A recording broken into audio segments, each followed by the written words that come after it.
we're starting off with a smoking ceremony this afternoon, and then we'll have Welcome to Country. So if you would like to be part of the smoking ceremony, would you please file out the gate over there, just behind, to your right, where you're sitting, or to your left if you're over here. And we'll be starting in a few moments as Daryl gets a bit of smoke going up there, which should be a second. Then we'll be coming back into here for the Welcome to Country. If we look at today's special event, we're hoping that this place is be cleansed from today from our First Nations, which I'm a descendant of this country, and wish it in good stead for the purpose that it's been built for, and also the clientele as well as the staff and the friends and volunteers. The smoke is also very helpful in making you welcome to the cleansing of the show. And as your friends, clients, and also staff will gather together, then you may pass through this, and then we'll go back to the official. And all of this hand motion, and then we'll go inside. So if you wish.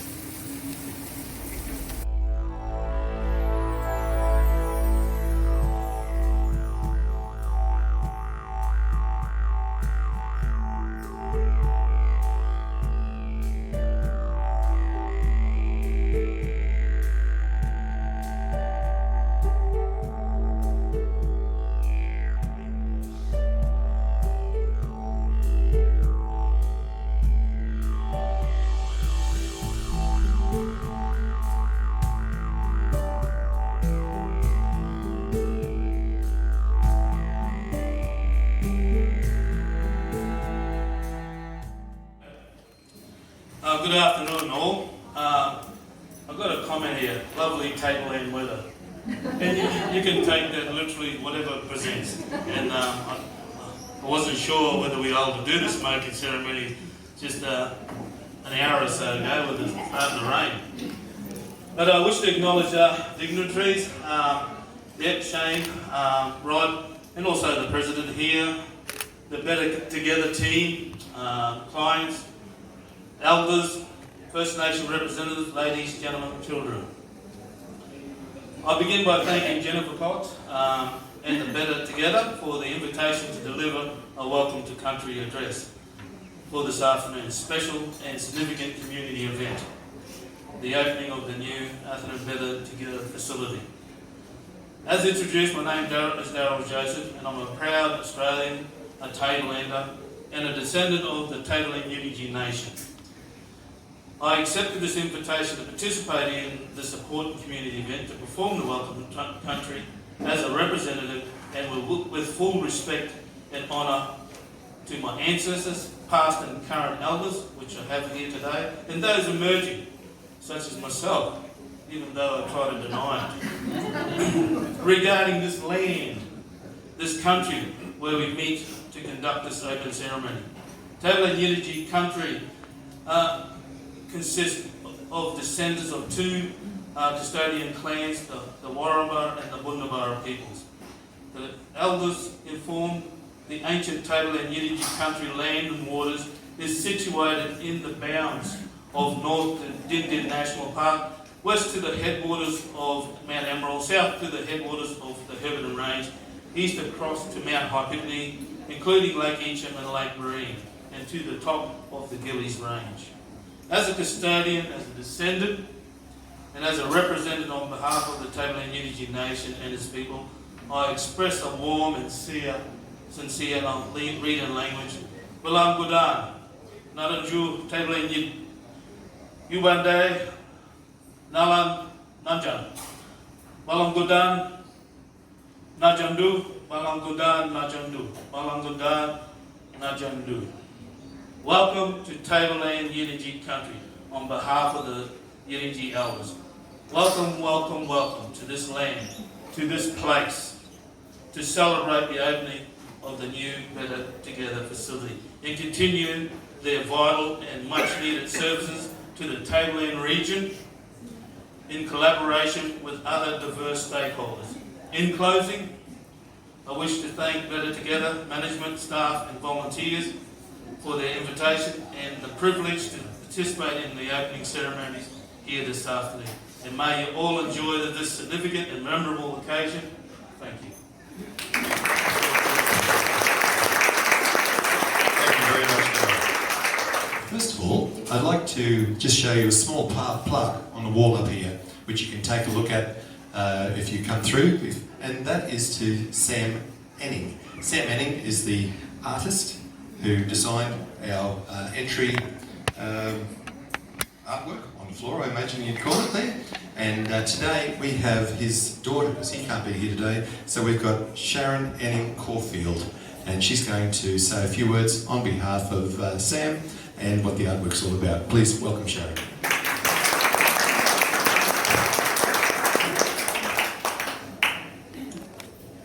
Good afternoon.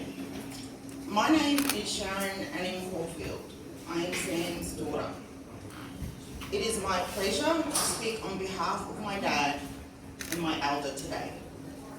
My dad sends his sincere apologies, as he and my mum unfortunately could not be here in attendance today at the opening of the Better Together offices. My dad, Sam, is an artist who descends from the rainforest peoples of far north Queensland.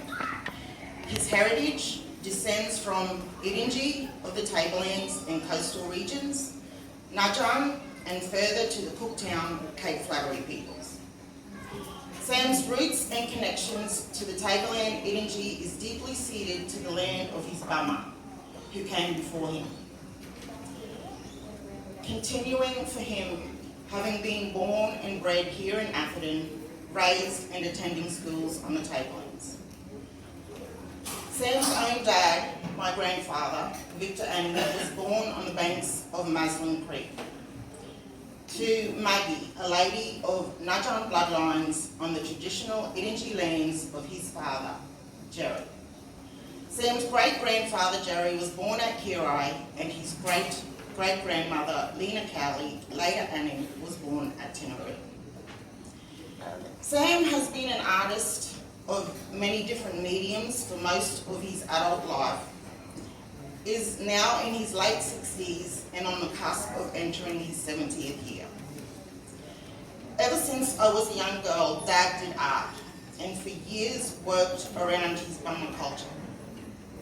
With the style of his art, he is able to combine traditional with contemporary.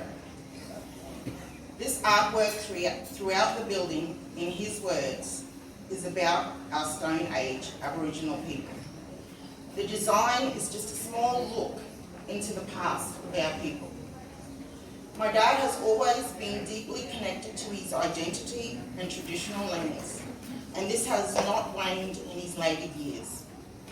As his daughter, it is wonderful to see his artwork displayed and to see the traditional art of his rainforest people that he has kept being presented and alive for his future generations and in the community of Atherton, where he spent his younger years. My dad is proud of his Bumma heritage, and as an elder of his family, has instilled this in his 5 children.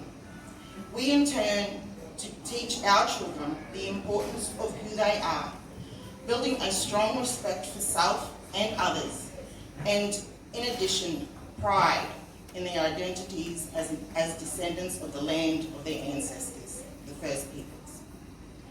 Dad's artwork displayed throughout this building is a legacy of his that will be cherished by us, his immediate family, also I hope to his many relatives, including his elderly aunts and uncles, some of which are here today, of whom he holds very deep respect for.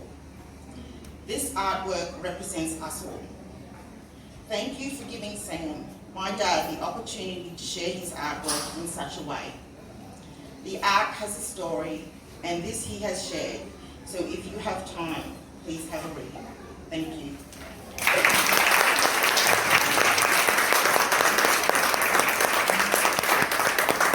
Thank you very much, Sharon.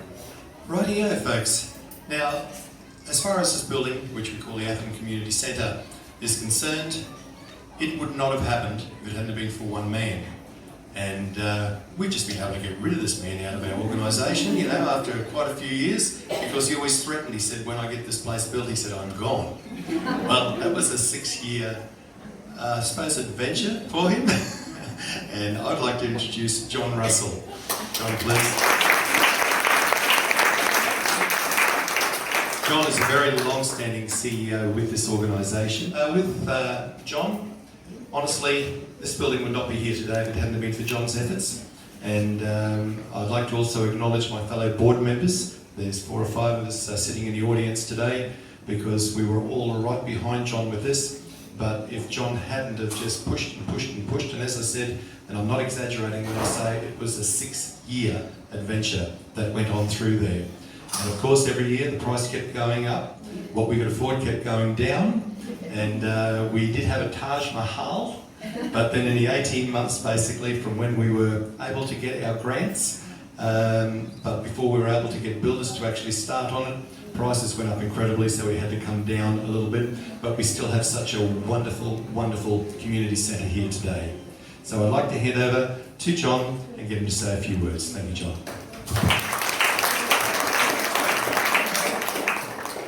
Jay, you've pinched half my speech.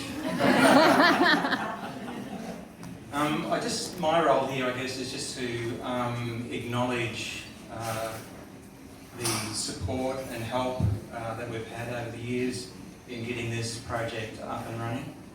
Also to give you a brief history of that process and where we're up to now. And then to do, I guess, the introduction to a very important player in all this process, which has been Sharon Knuth, to help us do the opening. But in terms of the acknowledgement, it's a really broad range of people that we needed to support this project and to be willing players. So that's everyone from the traditional owners who have given advice to us about what it needs to be to allow people to feel welcome into our service and to get the support they need. Local government, I think it's about the 3rd local government I've worked with in the process, and I think it was actually coming up to our 7th year of working on this project to get it up and running. So local government has been really supportive, and the board. The thing that triggered us to start looking at getting a new building to support the community was one of our board members, Gary Worthington, right back when I started, talking about showing respect to our client base and getting the right infrastructure in place so they felt valued and respected, and also for our staff to feel valued and respected. So that was kind of the kernel of thinking about what we could do differently and what we could do better in terms of getting the right infrastructure in place.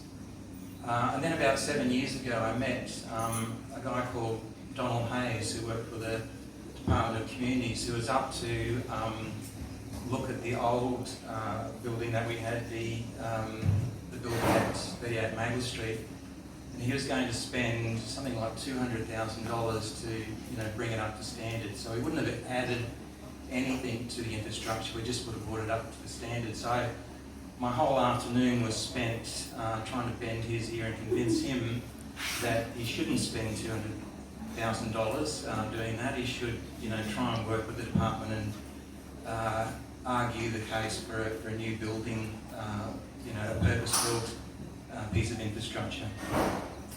So I don't know if he was allowed to say half the things he told me, but I do know that he did go back to the department and he did make a strong case for the need for a new neighbourhood centre in Atherton, given the size of the organisation, the complexity of the services that we delivered, the broad range of clients that we see. And from that point on, I felt we had a good case. it was about that time that I spoke to Shane about, as a local member, how about getting behind the organisation to, get this infrastructure up and running. And he happened to have a meeting with Shannon Fentiman, who was the minister at the time, and convinced her to at least talk to us. And anyway, we spent another good afternoon trying to convince her that it was a good idea. And she came up with $250,000, which allowed us to get the design together. And then we had an idea that people could see and they could touch. We had it all, in paper form, and we had a good argument for it. So I think that seed funding really was a turning point. And it was probably the easiest part of the process. From then on, I think we've applied for 3 rounds of federal government grants, and luckily we were successful in the 3rd one. There's been a number of grants funding proposals that we've taken to the Department of Communities, and we had an advisory group set up within the Department of Communities, and I've got to acknowledge Anna's contribution, Anna Brosnan, who's the Executive Regional Director for Communities. Acknowledge her enthusiastic support in that process. I think without having the regional directors kind of arguing the case within government, we wouldn't have stood a chance, but we've managed to do that.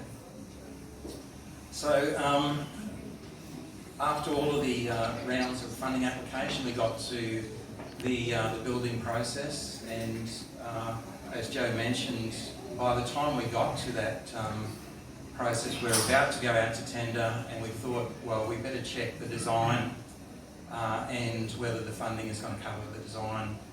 And what we discovered is the building costs within the region had gone up by nearly 30%. So obviously that design had to go out the window, and we had to try again. And so with our architects, Codeban Architecture, and with a lot of enthusiastic support from staff, we thought about how the building might work, what we needed, and we came up with a proposal that we thought might fit within the budget. And so we took the risk with the support of the board, and we went to tender. Fortunately, we did get a price that was within our budget, and Osborne Builders, Osborne Building Solutions are the people that we selected in that tender process. So all of that process was fine until about August. We were moving ahead well, things were being built, all happily working away. And then we hit the period of wet weather, which I don't think I've ever seen a wetter July, August or September, and I'm just over red mud. This place was full of red mud.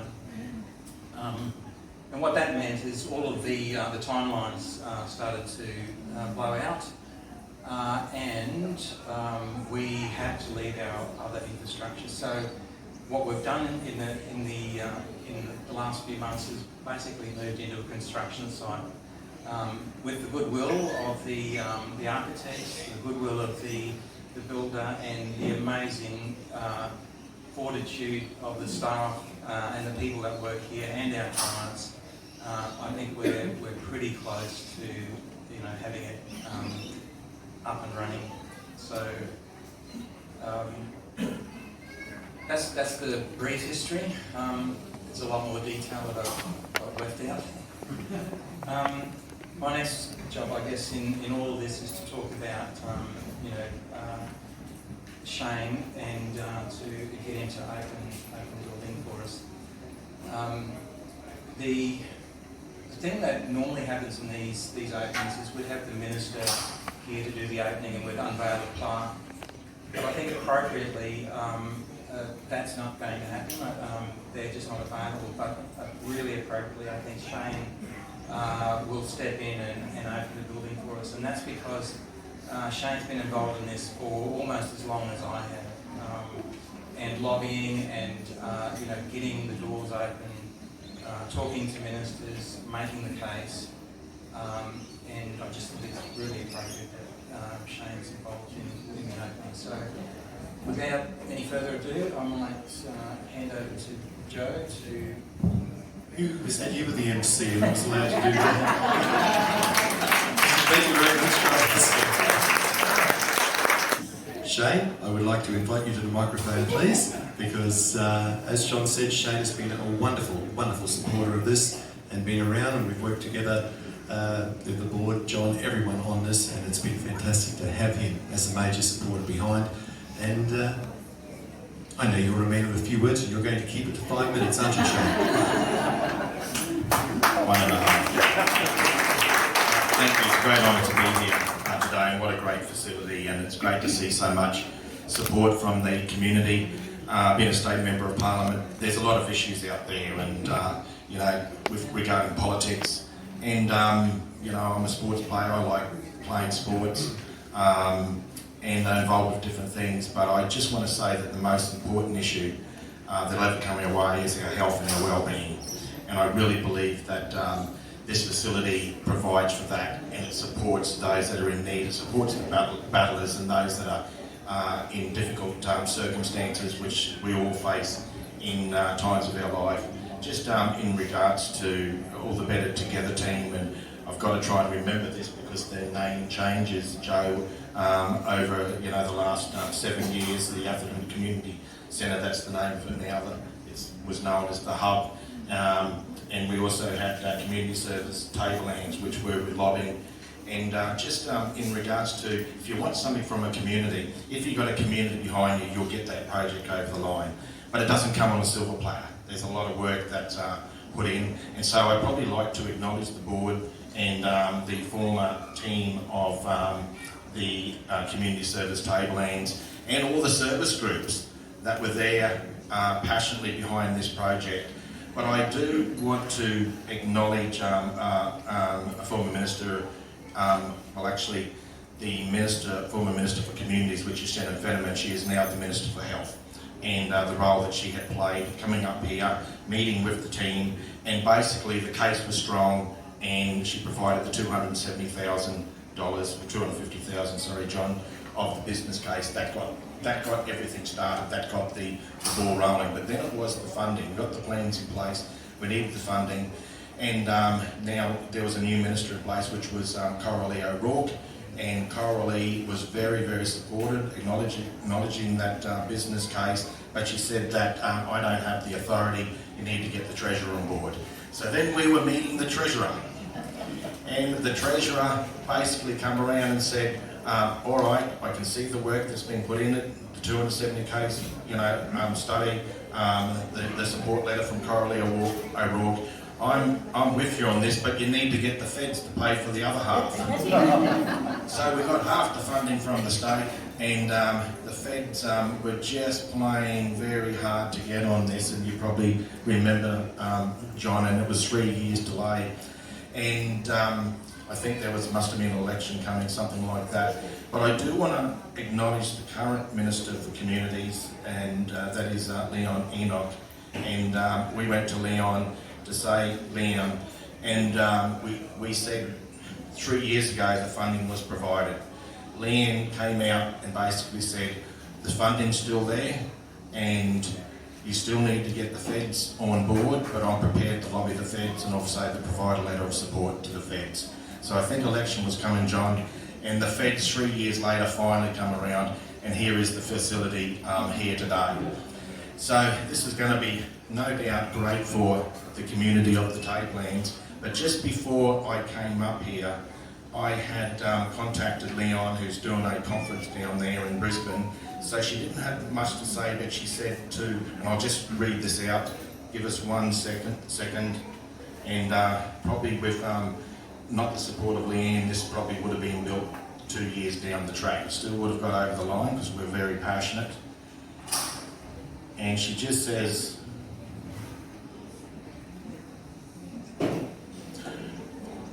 I very much apologise I can't be here today.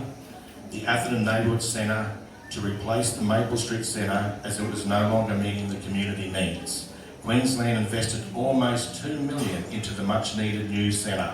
A further almost $300,000 this financial year for service being delivered out to the centre. Better Together Community Sport has already been used in this facility, and everyone knows how important this facility is for the whole community. Everyone also knows how important neighbourhood centres are for their local communities, and I know that the local Atherton community will make great use of this. Congratulations, Leon Enoch, Minister for Communities. So, ladies and gentlemen, I probably can't talk about anything more from here, just to say to you that thank you very much, well done for your work, well done for your lobbying, and here it is today, well done, congratulations. I now declare the Atherton Community Centre open. Thank you very much. For the entertainment this afternoon, my granddaughter Kate is on the guitar over there, and so Kate's going to be our entertainment.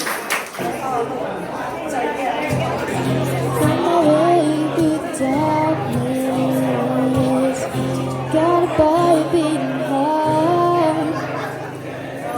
I can't tell where the journey runs, but I know it starts. They tell me I'm too young to understand. They say I'm caught up in a dream. Oh, well, life will pass me by if I don't open my eyes. That's fine by me. So wake me up when it's all over, when I'm wiser and I'm older. All this time I was finding myself, and I didn't know I was lost. So wake me up when it's all over, oh, when I'm wiser and I'm older. All this time I was finding myself, and didn't know I was lost. I tried carrying the weight of the world, but I only have 2 hands. Hope I get the chance to travel the world, but I don't have any plans. I wish that I could stay forever this year, not afraid to close my eyes. That's a game made for everyone.